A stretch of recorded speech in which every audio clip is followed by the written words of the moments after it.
Queridos irmãos, a paz de Cristo a todos. Vamos começar o nosso estudo bíblico desta quinta-feira, dia 25 de junho de 2020, irmãos.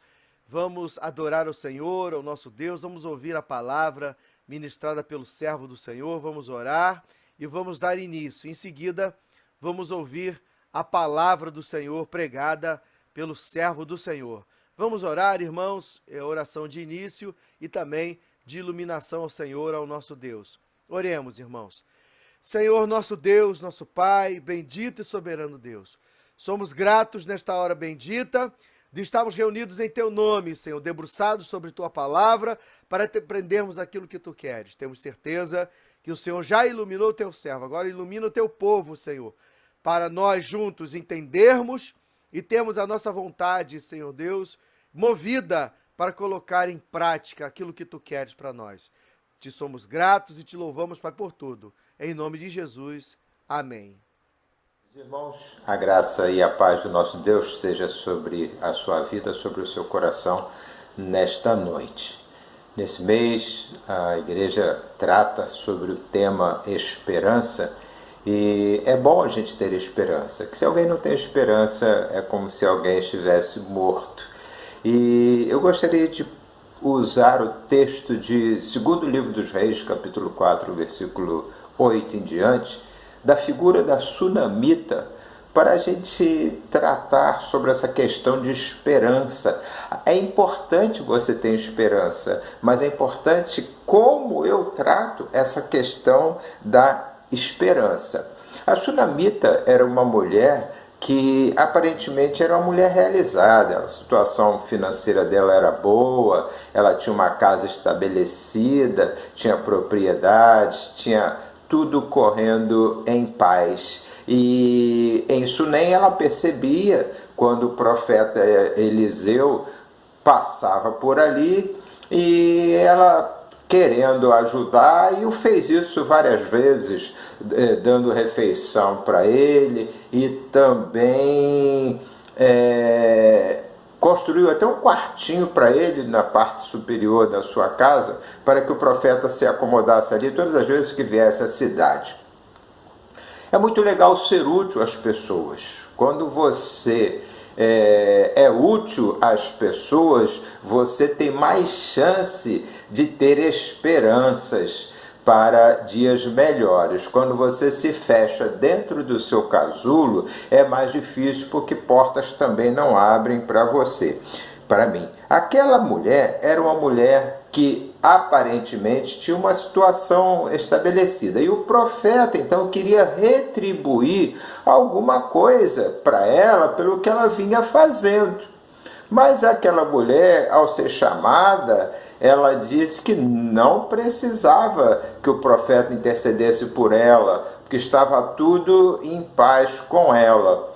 Então ela foi embora, ela desceu, e aí o Eliseu, insistindo em querer ver uma forma de abençoar aquela mulher por tanta simpatia para com eles, como um coração grato, que era o coração de Eliseu pelo que ela estava fazendo, então ele fala: chama ela lá de novo, porque Geazi tinha dito para ela: olha, ela não tem filhos e o seu marido era idoso. Então aquela mulher que aparentemente estava tudo bem, estava bem, mas aquela mulher não teve o privilégio de acalentar em seus braços um filho. Então ela não tinha filho, eles não tinham filho, então Eliseu manda chamar aquela mulher para falar com ela: olha, você daqui a 1 ano, você vai estar acalentando uma criança em seus braços. Essa conversa de Eliseu, com quanto fosse boa e o sonho de todas as mulheres, soou um tanto quanto estranha para ela, porque ela tinha ciência de que tinha dificuldades para essa área de maternidade. Eu não sei se era ela a estéril, se era o marido, mas eu sei que naquele momento o marido era idoso. e como idoso ele tinha dificuldade para a procriação. Então Eliseu diz para ela: daqui a um ano você vai ter um filho. E aquela mulher então fala: não brinca assim comigo. Não brinca assim comigo, porque a coisa é séria. Não bota um pirulito na boca da criança e depois tira, que a coisa fica esquisita. A realidade é que aquela mulher, a sunamita, muito embora fosse uma mulher atenciosa, bem na sua casa, na sua família, ela tinha uma situação morta na sua vida. É muito ruim quando você tem uma situação morta na sua vida. O que é uma situação morta? Uma situação morta é quando você já não tem mais esperanças para ter um problema solucionado. Aquela situação morta é aquela situação em que você apagou, você arquivou, jogou no arquivo isolado e você não vai trabalhar mais com essa questão. A vida vai continuar, a situação vai continuar, mas você não vai trabalhar mais com isso, porque para você é uma situação morta. É ruim quando nós temos situações mortas na nossa vida. E é muito comum termos situações mortas na nossa vida. É quando alguém já não acredita mais que pode melhorar de vida. É quando alguém não acredita que pode trocar de carro. É quando alguém não acredita mais que pode casar. É quando alguém não acredita que o filho pode ter um curso superior, que não pode ter uma graduação. É quando alguém acredita que não pode ficar bom mais da doença que está tendo. É quando alguém já está desmotivado para ter uma situação melhor. Quando essa pessoa cai na situação da desesperança, essa desesperança é uma área morta na vida dela. E essa área morta, ela não vai conseguir fazer mais nada porque depende dela. E ela não mexe, ela não se move e aí ela não faz. Só que algumas vezes essa situação ela também independe da pessoa. Tem situações que dependem da gente. Eu não me mexo, é situação morta, deixa quieto. Tem outras que não dependem de mim. Essa não dependia da sunamita. O que aconteceu? Quando ela acreditou que tinha uma área morta na vida dela com relação à maternidade, então essa área, ela fez um pacote, ela jogou na gaveta e esqueceu. Só que o profeta fala com ela que daqui a um ano ela teria um filho. E ela, então, um ano depois, ela estava com o filho nos seus braços. Aquela situação, que era uma situação morta, agora passa a ser uma situação de esperança. Agora o menino está em seus braços e o menino cresce, o menino desenvolve, o menino sadia, o menino corre para lá, corre para cá, faz suas bagunças, mudou a rotina da casa. Era o xodó da mãe, era o xodó do pai, filho único. A gente sabe como é que é isso. Só que o tempo vai passando, chegou o momento que aquele menino morreu, aquele menino teve uma dor de cabeça, aquele menino teve um trauma qualquer, o pai estava no campo, a mãe estava na casa e percebeu que tinha acontecido um problema e o menino simplesmente do nada, o menino apagou. O menino morreu, o menino caiu por terra. E agora aquela mulher, aquela mãe que antes tinha uma área morta na sua vida, que foi revivida, vivificada, melhor dizendo, pelo profeta, que agora ela tem uma área viva, só que o menino morre. E agora a situação é pior do que a anterior, porque anteriormente ela não tinha tido filho, agora ela tem um filho, agora o filho morre, e quem perde um filho é pior de quem não teve o filho. A situação é mais traumática. E agora aquela mulher então começa a pensar no que ela iria fazer.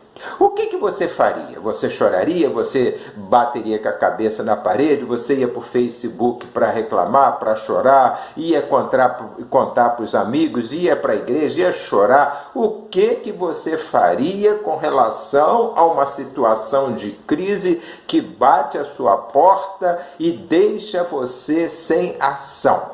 O que você faz quando surge uma situação adversa que você não estava esperando, mas que era para esperar, porque adversidades não avisam que estão vindo, elas chegam e depois dizem que chegaram, que já estão ali.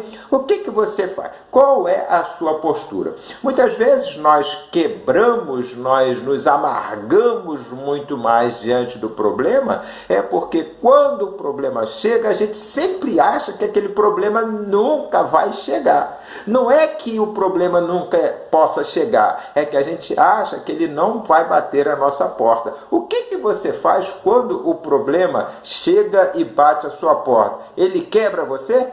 Então, o que a Sunamita faz? É interessante, eu gosto muito dessa mulher. Ela é fantástica. O que ela faz?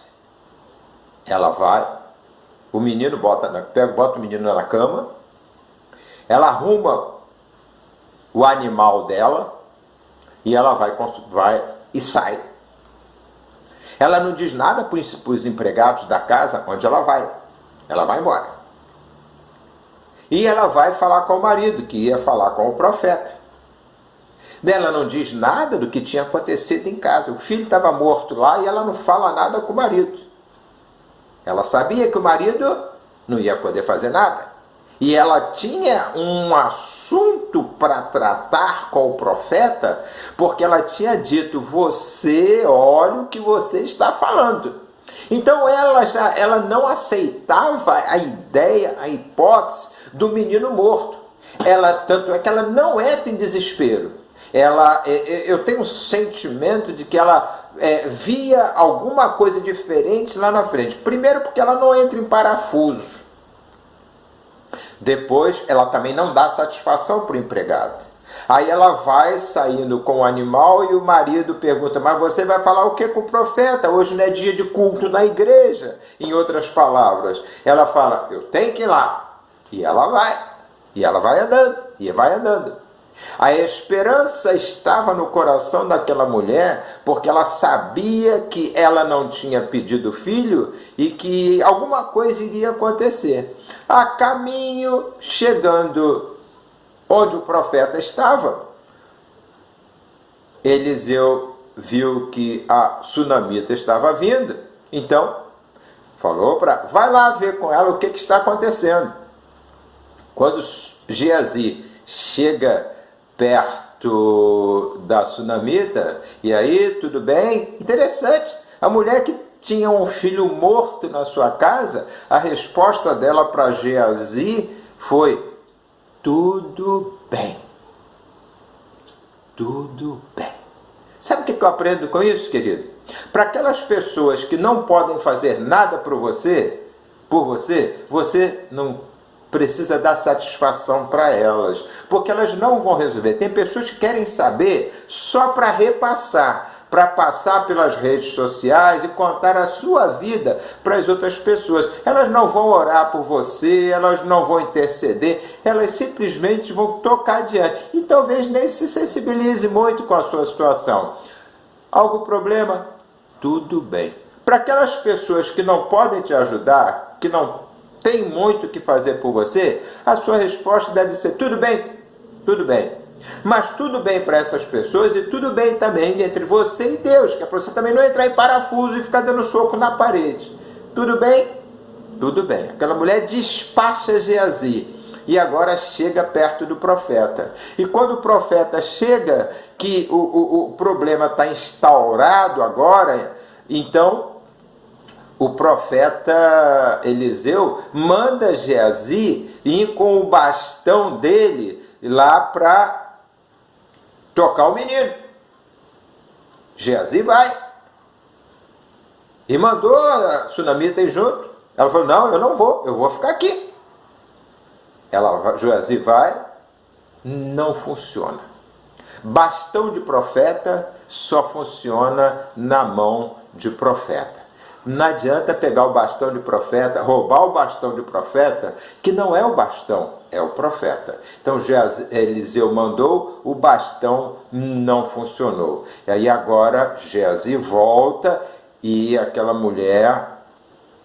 Então Eliseu vai, chegando lá, Eliseu entra no quarto, faz um ritual, deita 7 vezes sobre o menino acorda, e agora Geazi, Eliseu, a mulher, o marido, tem a situação restaurada, a área morta daquela mulher já não existe mais, existia antes do filho, passou a existir de novo quando o filho morreu, agora o filho está vivo, a casa ficou em paz e a esperança voltou a morar naquela casa, na casa daquela mulher sunamita. Agora, a situação dela de esperança não termina aí, porque existe uma grande seca na região, e essa seca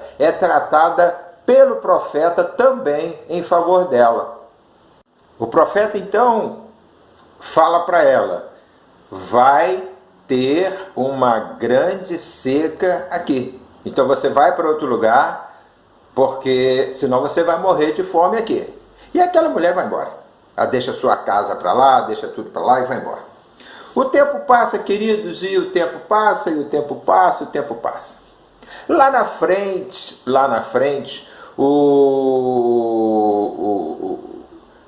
profeta, o rei estava conversando com Geazi, e aquela mulher sunamita já tinha feito um pedido ao rei para que restaurasse, 7 anos depois, restaurasse as suas terras. E um dia o rei estava conversando com Geazi, isso você vai encontrar no capítulo, se eu não me engano, 8, lá na frente. E agora o rei quer saber quais foram os milagres que o profeta Eliseu tinha feito. Então o Geazi começa a contar, dentre eles, começa a contar o milagre da sunamita, do filho da sunamita. Ele deve ter enriquecido de detalhes e tal. E quando ele está contando a história para o rei, quem é que chega para reivindicar suas terras? A sunamita. Então Geazi fala para o rei: ela, majestade, esse milagre que eu estou falando da criança que ressuscitou, que o Eliseu ressuscitou, era filho dela, tá aí a mulher. Agora a situação tem outro benefício para ela. Quando ela chega e entrega o pedido para o rei para restituição das suas terras, o rei determina que as terras delas fossem devolvidas e determina também que tudo que fora produzido naquela área fosse passado para ela, porque pertencia a ela. Na verdade, ela foi abençoada pela restauração pelo filho que foi concedido, foi abençoada pela restauração que o menino reviveu, e agora ela foi restaurada das terras e foi restaurada também dos benefícios que aquela terra havia produzido. Ou seja, outras pessoas trabalharam na terra dela por 7 anos, produziu e agora tudo pertenceria a ela. O que a gente pode aprender, o que a gente pode entender, o que a gente pode tirar disso daí de lições para nós? Bem, a primeira coisa que a gente pode tirar de lições para nós é que Não adianta ter área morta na sua vida. As áreas improdutivas, as áreas que não estão produzindo o que você quer produzir, precisa produzir, essas áreas mortas, elas precisam ser resolvidas, elas precisam ser destruídas. Se for incredulidade, precisa restaurar a fé. Se for de relacionamento, precisa restabelecer. Se for de perdão, precisa pedir. Se for de jogar coisa fora, joga fora. Se for para comprar, compra. Mas não adianta eu ficar com áreas mortas na minha vida, porque áreas mortas são áreas de desesperanças. E Deus não age em áreas de desesperanças. Deus não age em áreas improdutivas, em pessoas improdutivas. Não adianta eu achar que ninguém pode resolver o meu problema. Não adianta eu achar que nada novo pode acontecer para mim. Não adianta eu achar que nada diferente pode acontecer para mim. Porque quando eu acho que nada de novo pode acontecer, é porque eu acho que tudo já está escrito. A sua história não está terminada. A sua história está sendo escrita. Todos nós estamos nas páginas dos nossos livros ainda em andamento. Quando eu julgo que não há mais esperança, é porque o meu livro já foi, eu acho que o meu livro já foi encerrado. O livro de ninguém foi encerrado, nem o livro de Lázaro, lá na sepultura, já tinha sido encerrado. Porque quando Jesus chega, o que Jesus faz? Ele continua escrevendo nas páginas do livro de Lázaro. Então não dê situação perdida antes do final, antes de aparecer fim no filme, porque Deus ainda está trabalhando. E eu nunca sei quando é que é o final do meu livro.